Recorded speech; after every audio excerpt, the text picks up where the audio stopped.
Bien, vamos a orar y así nos preparamos para iniciar el estudio de hoy. ¿Mm? Oremos. Amado Dios, dirige tú nuestro hablar y nuestro escuchar con la fuerza e inspiración de tu Santo Espíritu, para que tu palabra eche raíces en nuestras vidas y que en el mismo espíritu podamos madurar, crecer y dar frutos desde la fe y hacia el amor a nuestros prójimos. Te lo pedimos en nombre de Cristo Jesús, nuestro Salvador. Amén. Amén. Bien, en este día vamos a continuar con la lectura del Evangelio de Juan en el capítulo 1. Habíamos visto hasta el versículo 28.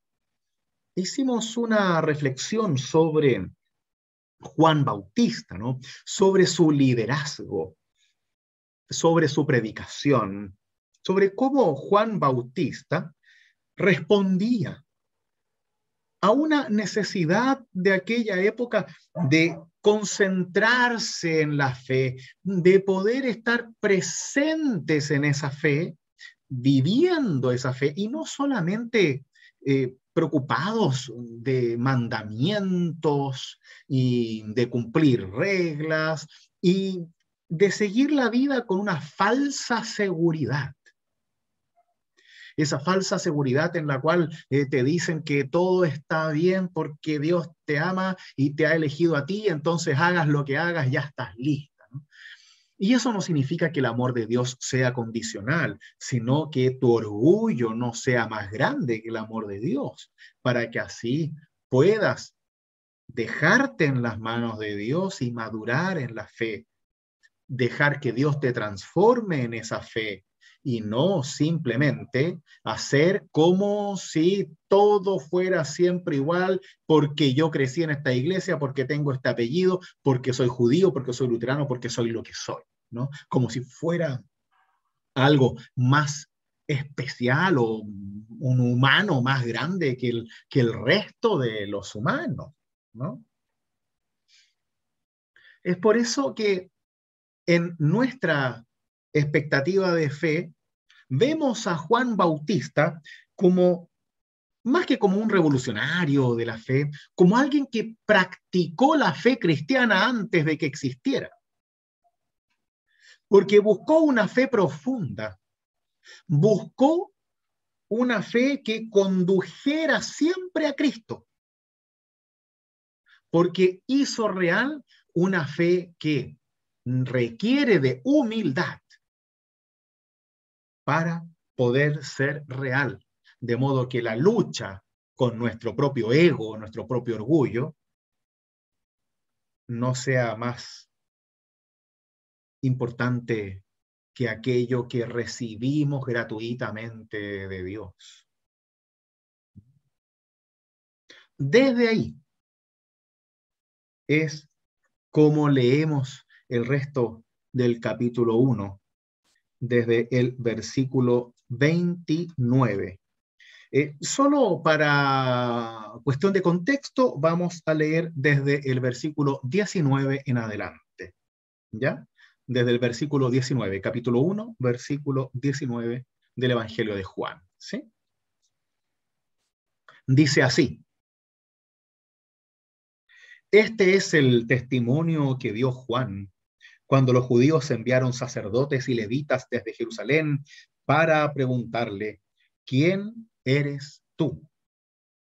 Él confesó, no lo ocultó, sino que dijo claramente: yo no soy el Mesías. ¿Quién eres entonces?, le preguntaron. ¿Eres Elías? Juan dijo: no. ¿Eres el profeta? Tampoco respondió. Ellos insistieron: ¿quién eres para que podamos dar una respuesta a los que nos han enviado? ¿qué dices de ti mismo? Y él les dijo, yo soy una voz que grita en el desierto, allanen el camino del Señor, como dijo el profeta Isaías. Algunos de los enviados eran fariseos y volvieron a preguntarle, ¿por qué bautizas entonces si tú no eres el Mesías, ni Elías, ni el profeta? Juan respondió, yo bautizo con agua, pero en medio de ustedes hay alguien al que ustedes no conocen. Él viene después de mí y yo no soy digno de desatar la correa de su sandalia. Todo esto sucedió en Betania, al otro lado del Jordán, donde Juan bautizaba. Al día siguiente, Juan vio acercarse a Jesús y dijo, este es el Cordero de Dios que quita el pecado del mundo. A él me refería cuando dije, después de mí viene un hombre que me precede porque existía antes que yo. Yo no lo conocía, pero he venido a bautizar con agua para que él fuera manifestado a Israel. Y Juan dio este testimonio. He visto al Espíritu descender del cielo en forma de paloma y permanecer sobre él.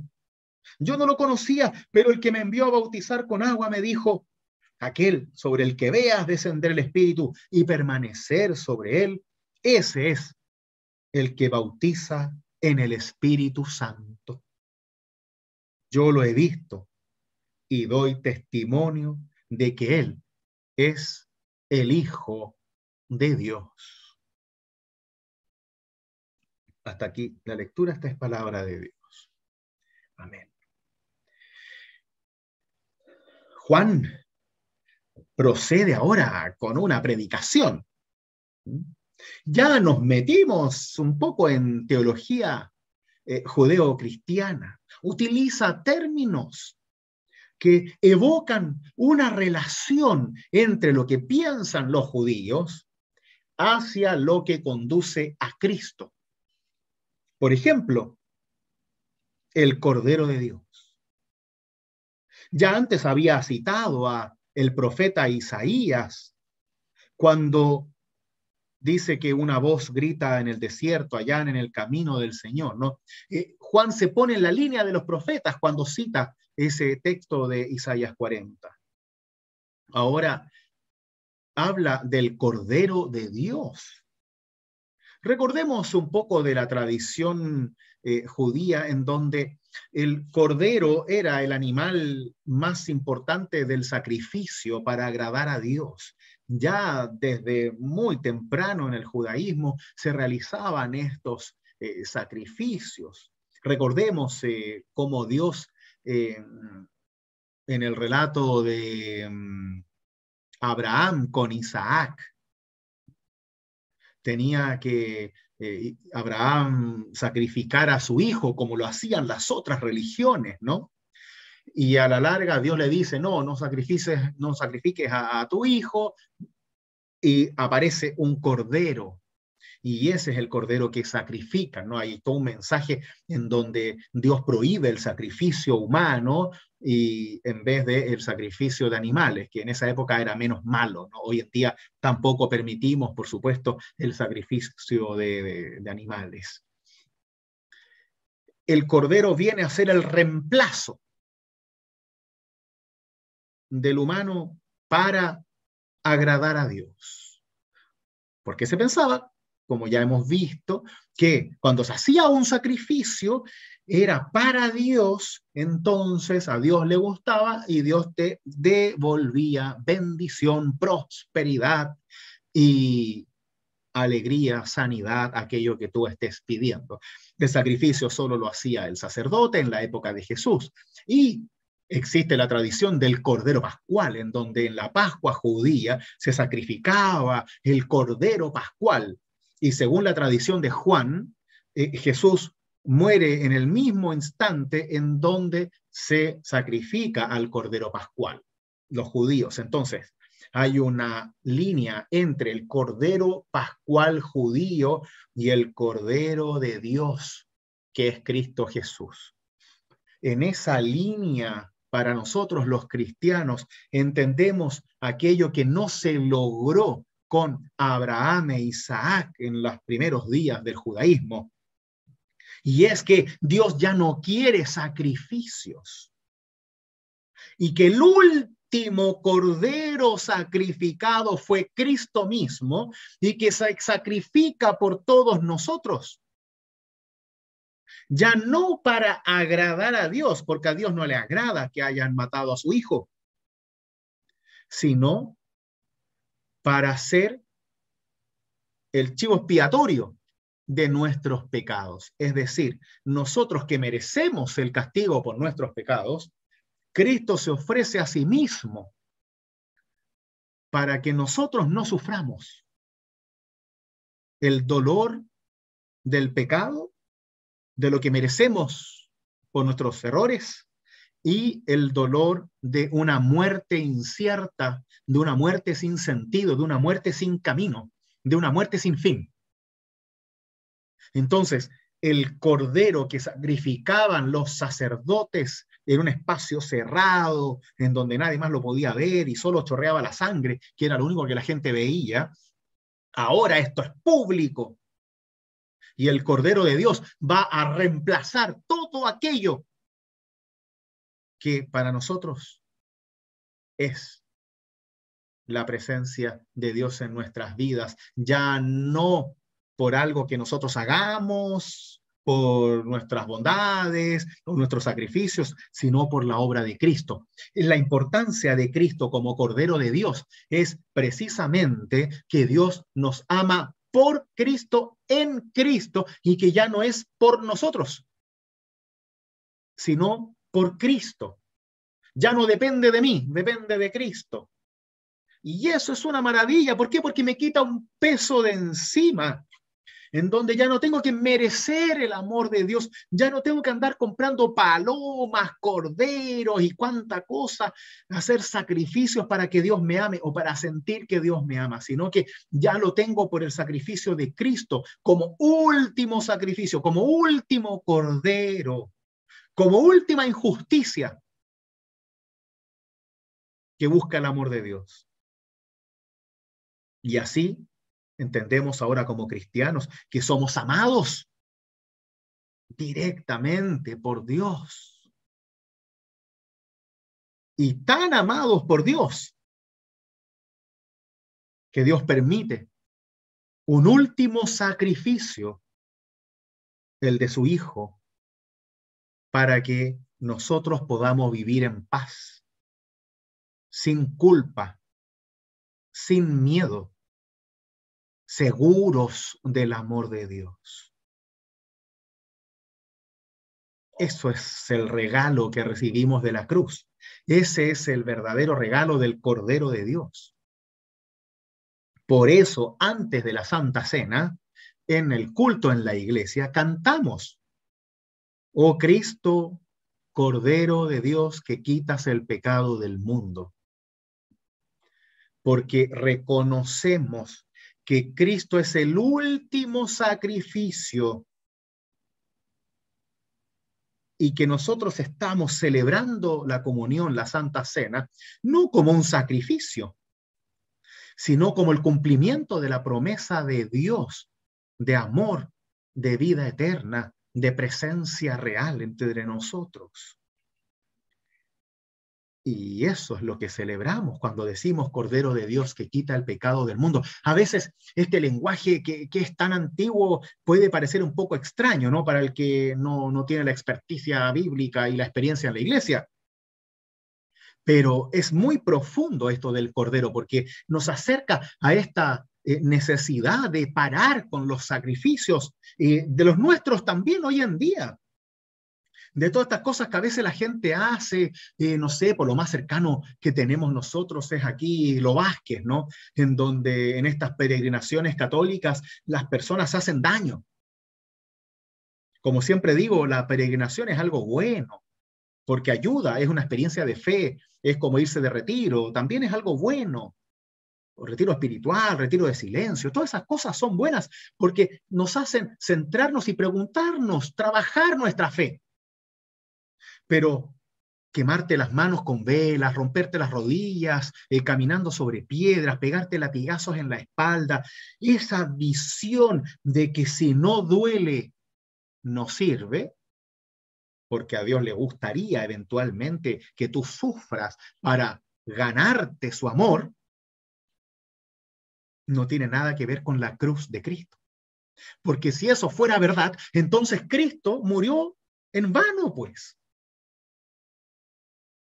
¿Para qué muere Cristo en la cruz si tú vas a buscar cruces para ti mismo o para otros, para ganarse el amor de Dios? Entonces mejor que no haya muerto, pues. Dios podría haber elegido algo un poquito más creativo, pues. ¿Mm? Pero como hablábamos la otra vez, siempre queremos asegurarnos, tener un contrato, tener un papel, hacer algo para comprarnos el amor de Dios y así estar seguros de que lo tenemos. De tal forma que si yo me muero y Dios me dice cualquier cosa, yo le muestro el papel y digo, oye, pero ojo que yo hice la peregrinación, ojo que yo soy confirmado, bautizado, ordenado en la iglesia, ojo que yo fui a misa todos los domingos, o sea, ojo. No te equivoques, po. Al otro. A ese mándalo al infierno y la cosa. Yo no, pues yo hice todo el checklist. Hice todo lo que tenía que hacer. Así que a mí no me toque. Eso es lo que queremos. Consciente o inconscientemente. Y por eso existía el Cordero, ¿no? Entonces Dios te dice, no, ya no más. Ya no más. Esto no es por tu propio esfuerzo. Yo te amo porque quiero. Y la muestra que esto es verdad, es que te di mi hijo como último cordero sacrificado, como último sacrificio, para que todo lo que tú de ahora hagas en tu vida sea por amor y no para comprarme. Que sea como respuesta a mi amor y no para comprar mi amor o para ganarte mi amor. Así no funciona. O así solo te engañas a ti mismo y pierdes. Llegas solamente al sinsentido de una fe humana. Porque cuando buscamos los merecimientos en la meritocracia, empezamos a ser como humanos, po. Y cuando consideramos a Dios como un rey, como un emperador que te está mirando hacia abajo y está diciendo, Renate no, Karen no, tampoco, no. Y a la larga está con el checklist, uy, se equivocó aquí, oh, falló, al infierno. Gisela, tampoco. No, pues eso es de película. Eso no es así. Pero de alguna manera necesitamos que sea así para poder comprarlo. Y por eso a lo largo de la historia siempre van a haber indulgencias de cualquier tipo, ya sea caminándolas, por latigazos, por papeles, comprando, como sea. Siempre vamos a inventar una indulgencia. ¿Mm? Por eso, cuando entendemos este relato de Juan, ¿no? Juan ve acercarse a Jesús y dice, este es el Cordero de Dios que quita el pecado del mundo. Imaginémonos en un mundo judeo israelita del siglo I, en donde Juan, un profeta respetado, excéntrico, pero sabio, dice, oye, el Cordero es este que viene a mi encuentro y lo demuestra a todas las personas para que así no crean en el Cordero que está en el templo a punto de sacrificarse, sino que crean en este Cordero que viene a quitar los pecados del mundo, no de los israelitas, no de los judíos, no, del mundo entero. Y eso es lo primero que tenemos que ver, la universalidad del amor de Dios, la búsqueda global del amor de Dios. Porque Cristo abre el pueblo de Dios, sacándolo de un pueblito pequeño en Israel, para volcarlo, distribuirlo y hacerlo real en todo el mundo. El Cordero del templo solo buscaba el amor de Dios para los judíos. Cristo es el Cordero que quita el pecado y muestra el amor, el perdón de Dios para el mundo entero. No solo para un grupo elegido de superdotados con fe. Vemos la diferencia, cómo Dios mismo a través de Cristo universaliza la fe, la presenta por gracia y no por intermedio de un sacerdote, por ejemplo, ¿no? Por eso para nosotros es tan importante el sacramento de la Santa Cena, porque ahí celebramos el sacrificio de Cristo Jesús. Y no repetimos ese sacrificio, sino que lo conmemoramos de tal manera que a través de ese sacrificio nosotros recibamos a Dios. Completito recibimos a Cristo en cuerpo y sangre, para que así ese sacrificio se haga real en la fe de todos nosotros y podamos sentir el perdón, el amor de Dios. Y no solo busquemos comprarlo, adquirirlo por nuestras obras, esfuerzos, sangramiento y sudor.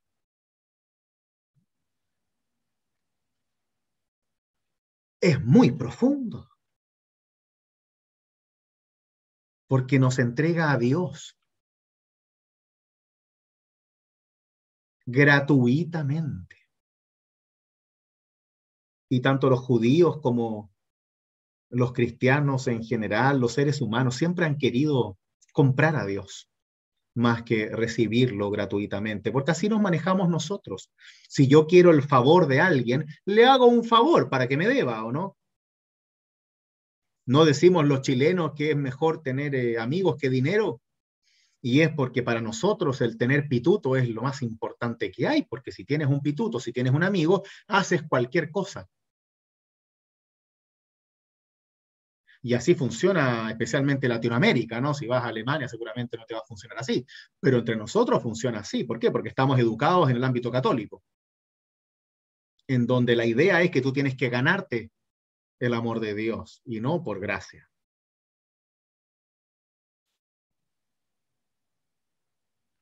Yo sé que los judíos están esperando al Mesías todavía, pero ellos no tienen ningún tipo de Santa Cena, ningún rito así. No, no, como Santa Cena ni por si acaso, no, para ellos eso sería idolatría. Yeah. Ellos solo celebran los días conmemorativos de su fe, el Yom Kippur, la Pascua judía, ¿no? Que es la fiesta más importante, la cena del Pesaj. Eh, Todo eso para ellos es lo más importante, es el ritual conmemorativo. Ellos hacen memoriales y a través de esos memoriales se hacen presentes en la tradición a la cual pertenecen y lo hacen de una forma muy viva, muy profunda, digamos. La forma que tienen en general los judíos de celebrar sus festividades es una maravilla, es digna de admirar por la profundidad, cómo mezclan el canto, la alegría, la espiritualidad, ¿no? El convencimiento, es digno de admirar hoy en día cómo lo hacen. No sé cómo habrá sido antes, pero realmente es una fe en la tradición muy profunda. Por supuesto que también fe en Dios. ¿Mm? Pero no, nada ni cerca con esto de los sacramentos como tal. De hecho, ellos tampoco tienen bautismo, solo tienen la circuncisión, y que en vez de recibir algo, te quitan algo, ¿no? Entonces, en ese sentido, y es solo para los hombres, no hay algo para las mujeres, porque la fe se transmite entre los hombres. ¿Mm? Judí, ¿en qué momento los judíos dejaron de practicar los sacrificios?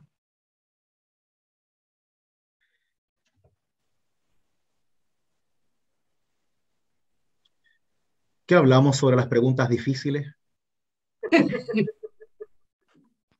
Perdón.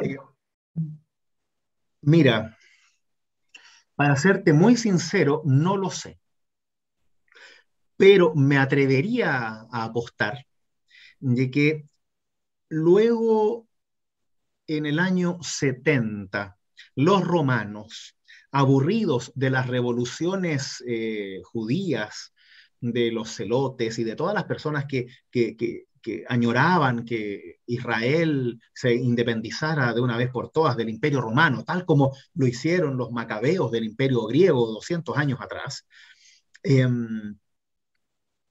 ese sueño fue absolutamente derrotado, asesinado y puesto bajo fuego eh, por el general Tito Romano el año 70, en donde quemó Jerusalén y mató a muy buena parte de los sacerdotes, de los aristócratas, de todas las personas influyentes del pueblo de Israel y además de toda la milicia paramilitar que tenían, porque ellos tenían puras guerrillas, ¿no? En ese momento empieza el nuevo judaísmo, aparte del judaísmo de la diáspora que ya existía desde los exilios del Antiguo Testamento. Ahí empieza el verdadero judaísmo que nosotros conocemos hoy, no verdadero, perdón, pero el que nosotros conocemos hoy, en gran medida en base a los fariseos, más que el sacerdocio en sí mismo. Entonces el templo deja de existir. ¿Por qué? Porque lo queman. ¿Ya? Hoy en día está el Muro de los Lamentos, que es todo lo que queda del templo, pero ya desde ese momento me puedo imaginar que ya no hay sacrificios, primero porque no hay templo, ¿m? Y segundo, porque tampoco habían muchos sacerdotes, porque fueron parcialmente eliminados. ¿M? Así que me atrevería a decir que es desde el año 70, después de la quema de Jerusalén, porque el judaísmo tiene que reinventarse por completo para sobrevivir, al menos el judaísmo de Palestina. ¿M?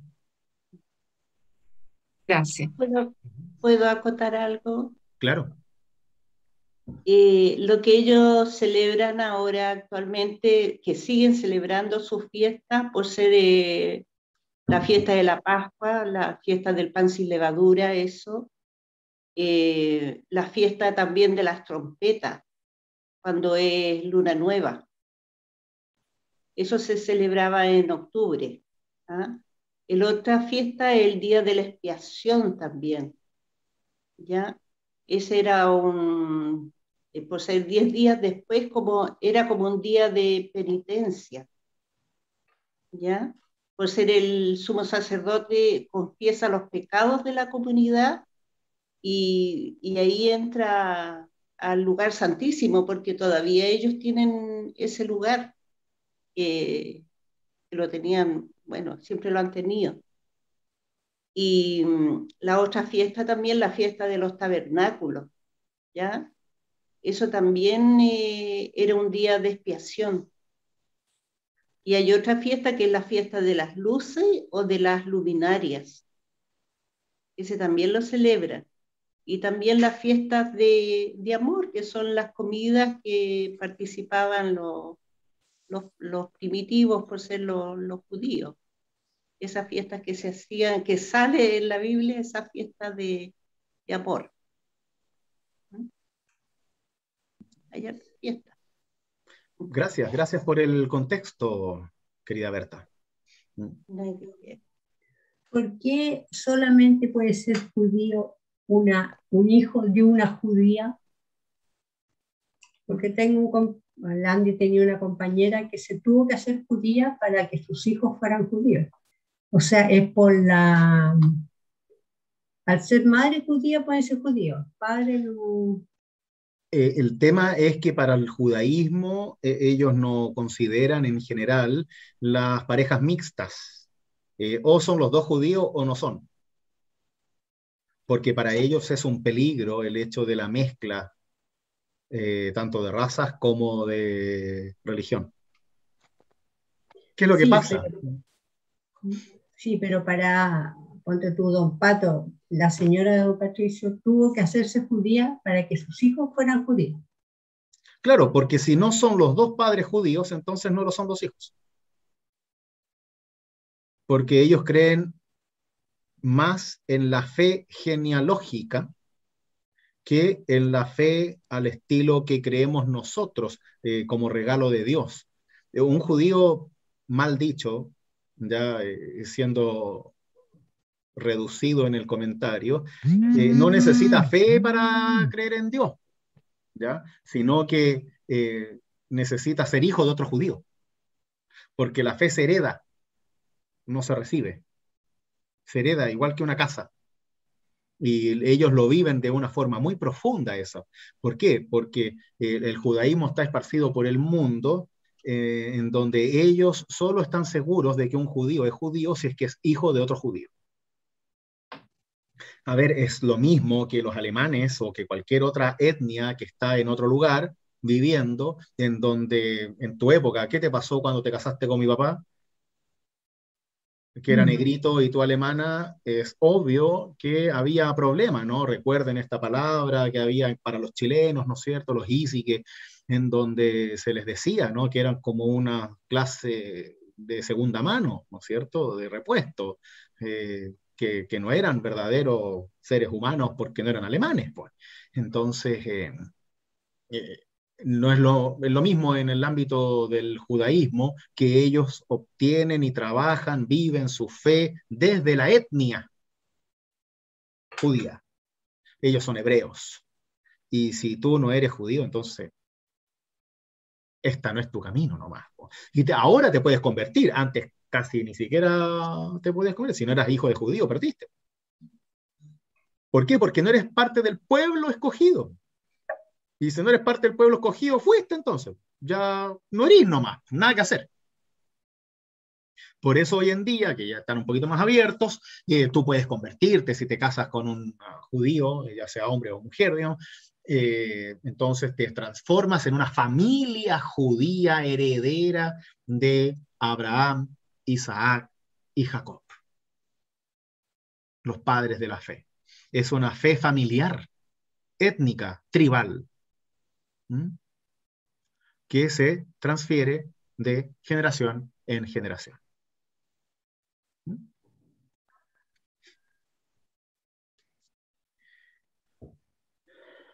Volviendo a este concepto del Cordero de Dios.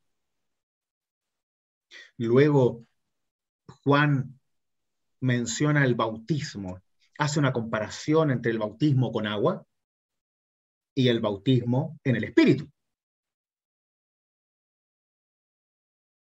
El bautismo de Juan, ¿se acuerdan para qué era?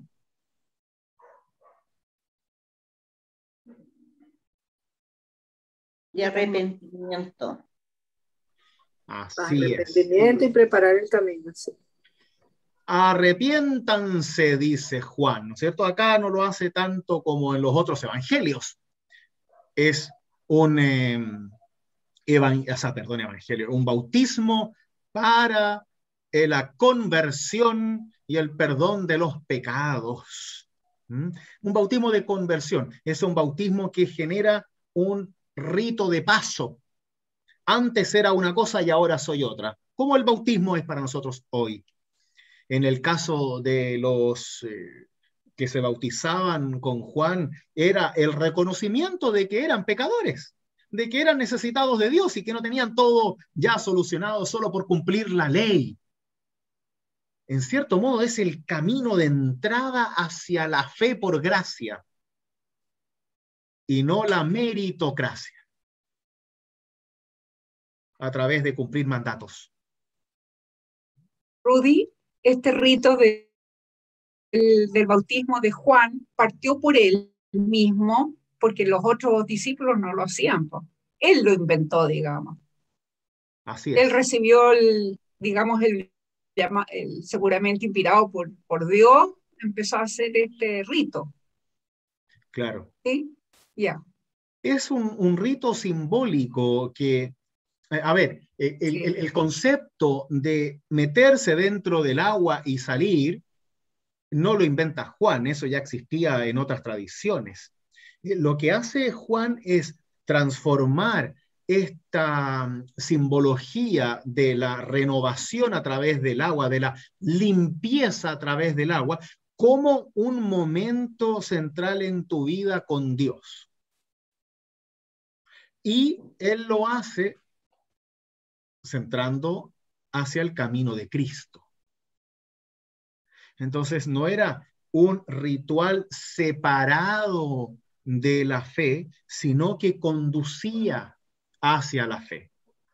Y eso era muy importante, porque no es que Juan se haya despegado y haya armado su propia comunidad separada de la fe, sino más bien que organiza, forja, crea este símbolo del bautismo en el agua para ayudar a que las personas se encuentren con la fe y que no solamente practiquen tradiciones, rituales y mandatos. Que haya un proceso espiritual de por medio a través de este resurgimiento, renovación del agua.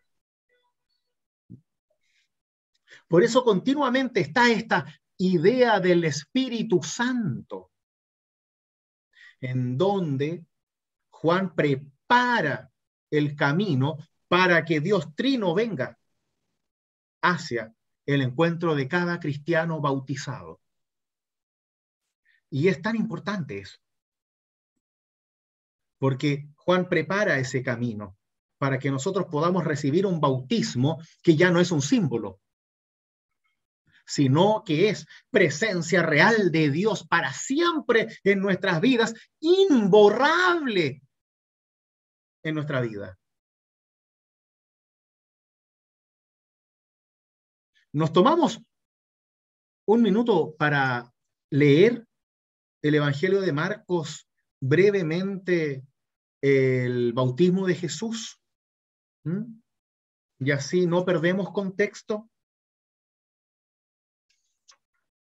Lo voy a buscar rápidamente.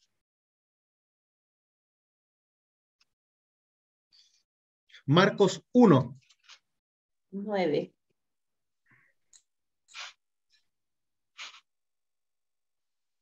Vamos a leer desde el 1 en adelante, todo el comienzo de Marcos, ya para tener el contexto claro. Marcos 1, 1. ¿Sí?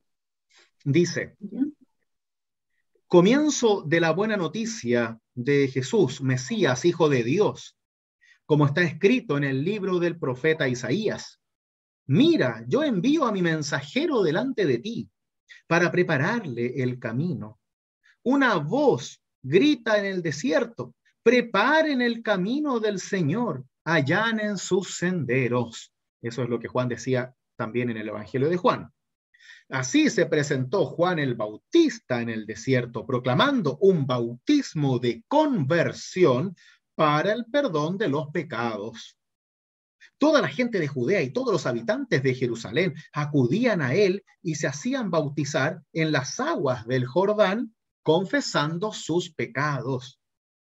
Juan estaba vestido con una piel de camello y un cinturón de cuero, y se alimentaba con langostas y miel silvestre, y predicaba diciendo: detrás de mí vendrá el que es más poderoso que yo, y yo ni siquiera soy digno de ponerme a sus pies para desatar la correa de sus sandalias.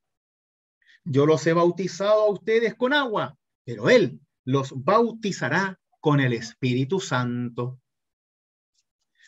En aquellos días, Jesús llegó desde Nazaret de Galilea y fue bautizado por Juan en el Jordán. Y al salir del agua, vio que los cielos se abrían y que el Espíritu Santo bajaba, descendía sobre él como una paloma.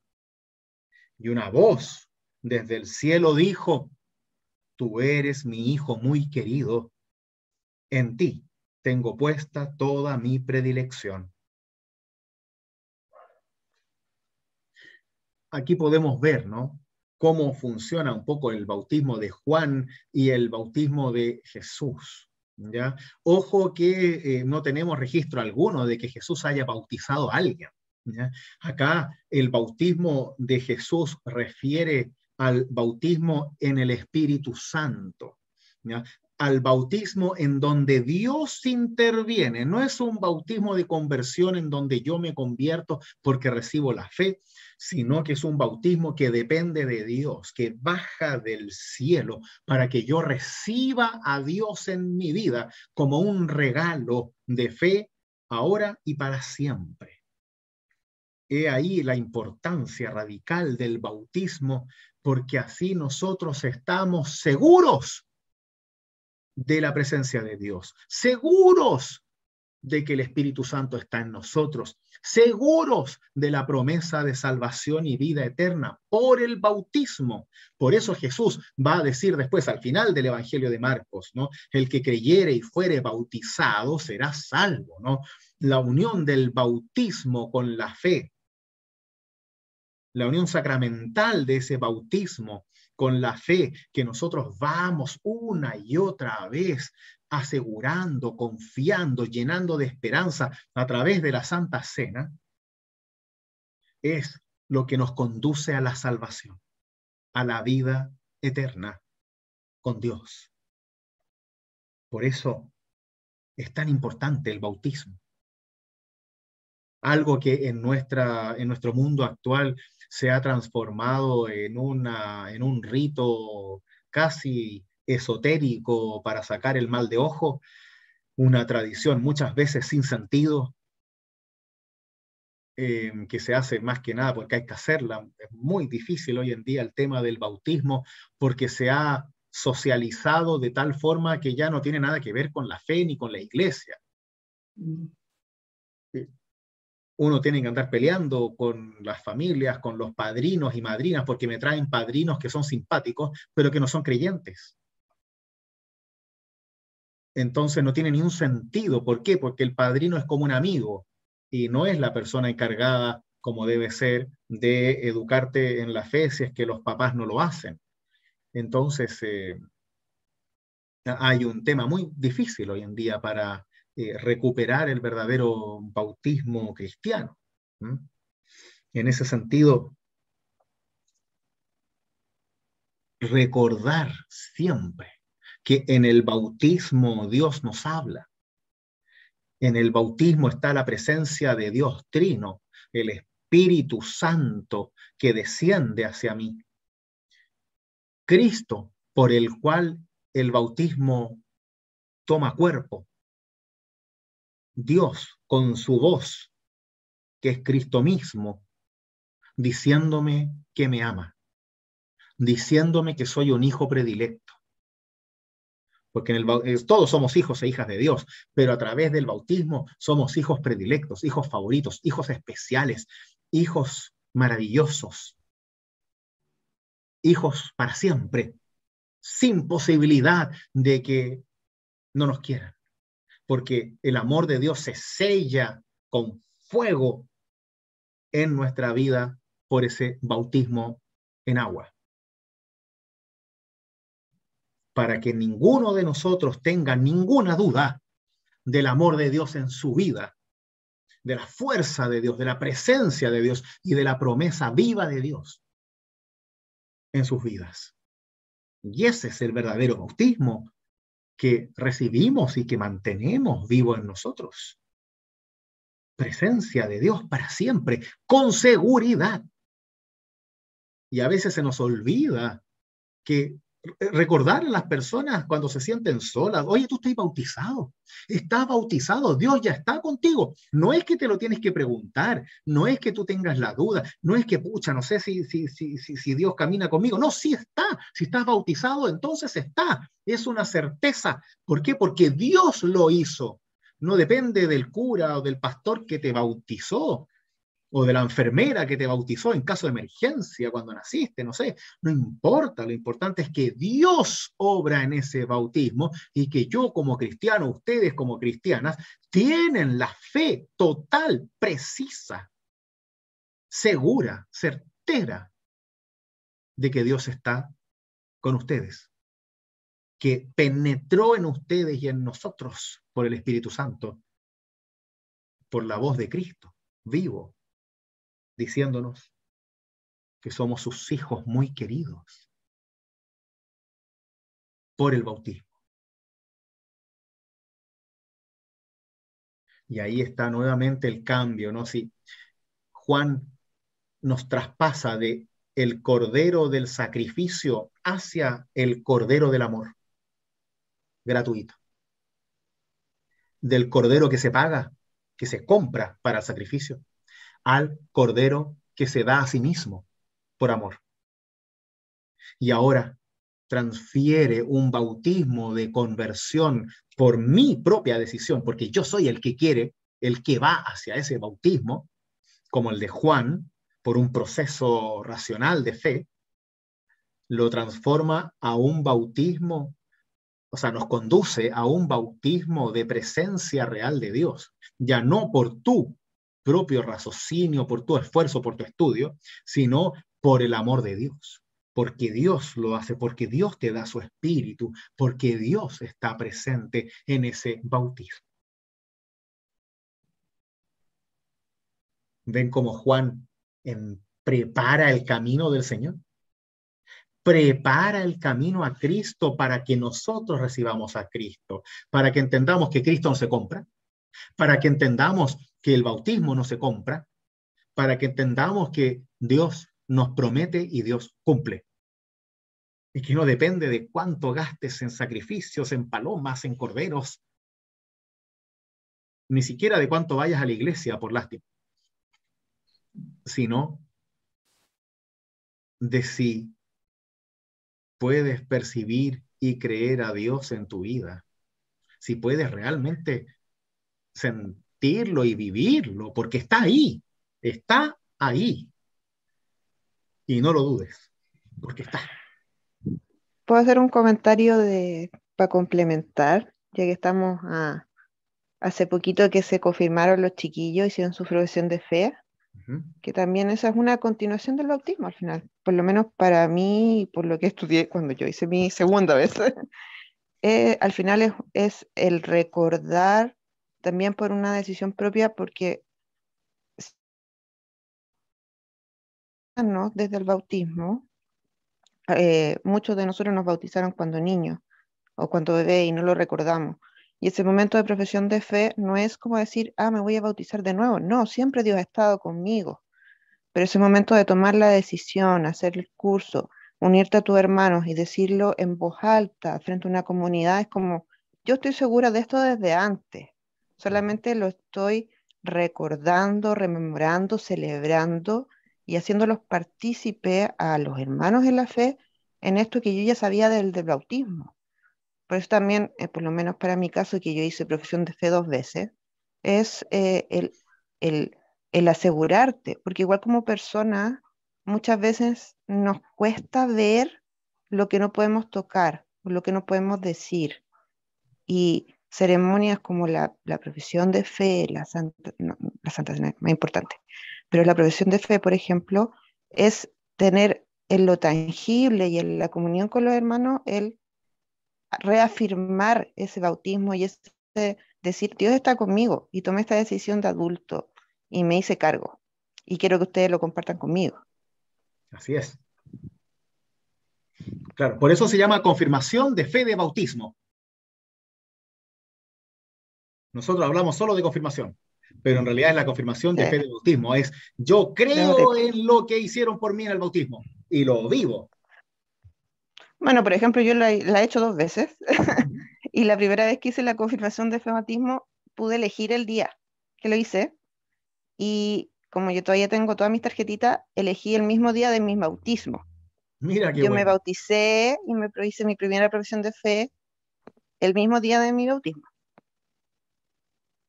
Qué buena idea. Te la voy a copiar. Sí, pues porque a mí me bautizaron y me confirmé el 25 de diciembre por Rudy. Bueno, no te la voy a copiar. Sí, y con la misma gente. Ya. Y no, por eso uno puede confirmarse muchas veces. Sí. Porque la confirmación no es un sacramento, sino que es un rito racional en donde yo, a través de mi estudio, de mi esfuerzo, de mi participación en la iglesia, yo quiero decir públicamente que creo en las promesas de Dios que se grabó con fuego a través del Espíritu Santo en mi bautismo. Y eso pasa por distintas etapas en la vida, ¿no, Belén? O sea, uno se confirma cuando es joven, cuando es adolescente, y después yo encuentro muy bueno que se vuelva a confirmar de adulto, de viejo, de como sea, porque uno va madurando en la fe, va cambiando, y es importante que uno a través de un rito comunitario dentro de la iglesia pueda fortalecer esa fe y compartirla, dar testimonio, ¿no? Y es una cosa hermosa. Porque al final es algo tangible de celebración, o sea, el Claro. hecho de que poder recordar el día de nuestro bautismo es celebrarlo también. Es como, casi como un cumpleaños, es como el día que me uní a Dios. Y el confirmarme es como el día que lo estoy celebrando como un aniversario, es como, y seguimos en esto, y seguimos peleando, y hay que celebrarlo. Claro, así es. Y vaya que hay que celebrarlo.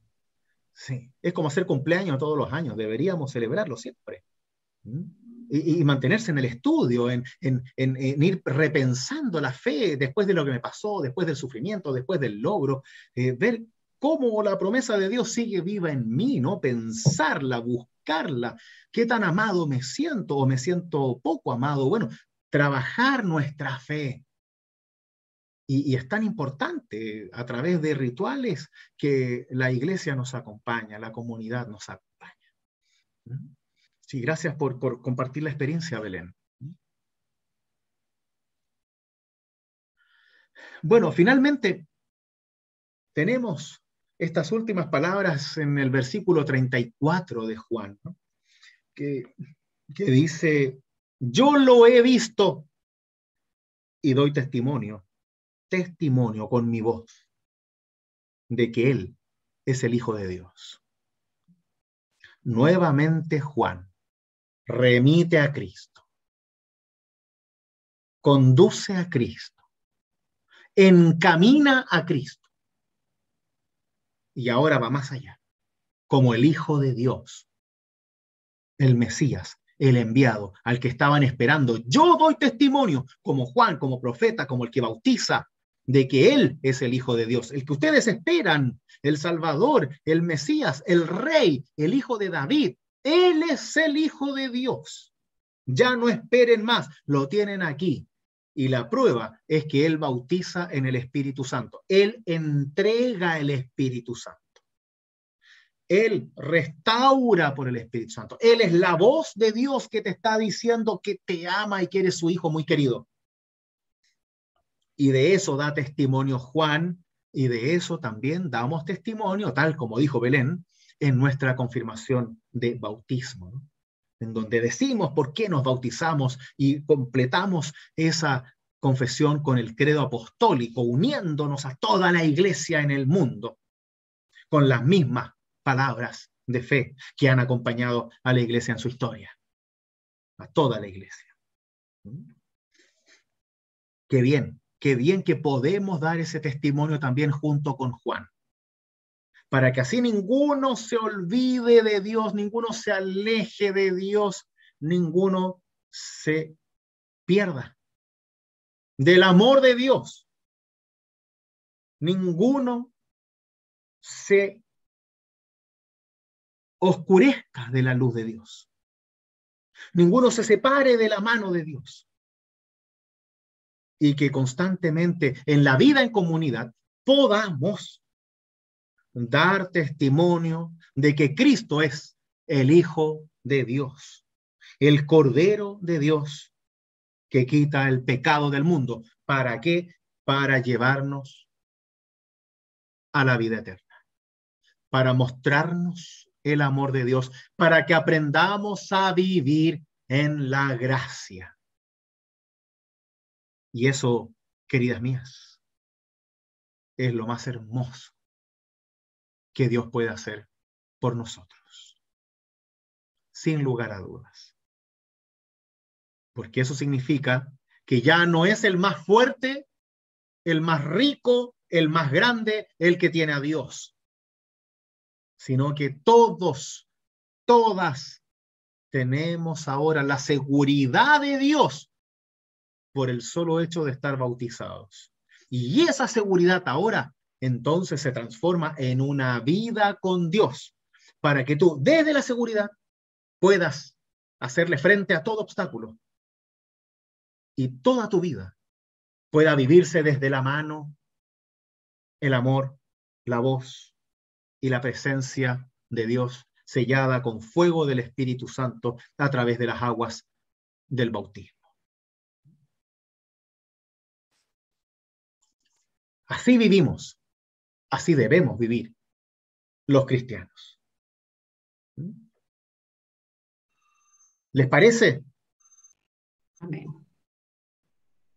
¿Sí? Espectacular, maravilloso. Recuerden siempre su bautismo, háganlo, recuérdenlo, para que así puedan ustedes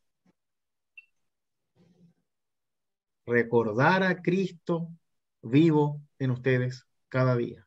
El Espíritu Santo vivo en ustedes cada día. La promesa de Dios viva en ustedes cada día. Y les aseguro que nunca más se van a sentir solos, ni solas.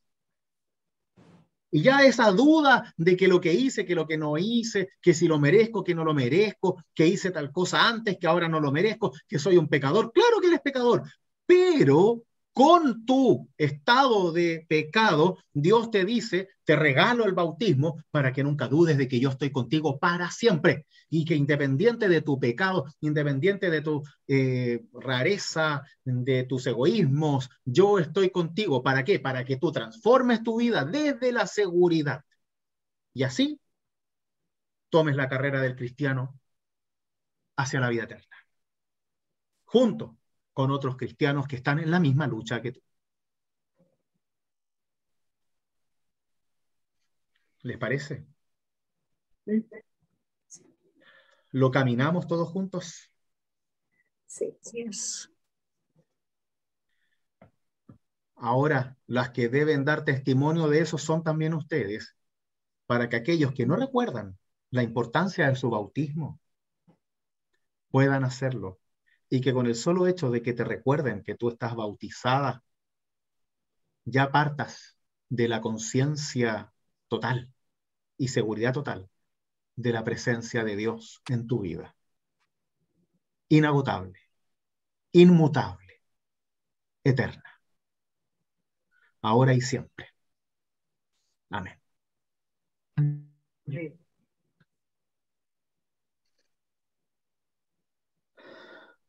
Muy bien, queridas.